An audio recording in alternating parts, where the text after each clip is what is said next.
সরকার আমাদের সাথে বিশ্ব শিক্ষক দিবসের সময় উনি আমাদের শিক্ষকদেরকে অপমান করেছেন। গত পরশুদিন থেকে অদ্যবধি আমরা এই শহীদ মিনারে অবস্থান করতেছি শুধুমাত্র আমাদের প্রজ্ঞাপনের জন্য।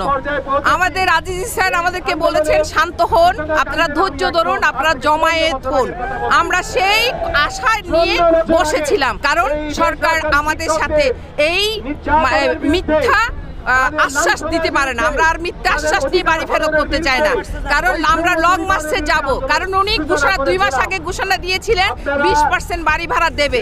বিশ্ব শিক্ষক দিবসের সময় উনি আমাদের শিক্ষকদেরকে অপমান করেছেন।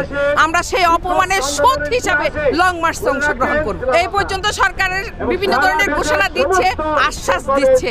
ওই যে বললাম, আমরা আর শুভঙ্করের ফাঁকি মানবো না, আমরা শুভঙ্করের ফাঁকিতে যেতে চাচ্ছি না।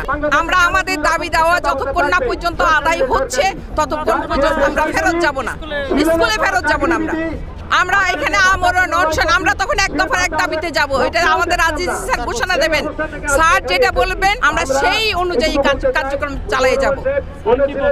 স্যার বলছে প্রজ্ঞাপন যদি না আসে তাহলে আমরা এই যে এখন 20% বাড়ি ভাড়া, 1500 টাকা চিকিৎসা ভাতা মানি না, মানবো না। এক দফার এক দাবি, জাতীয়করণ।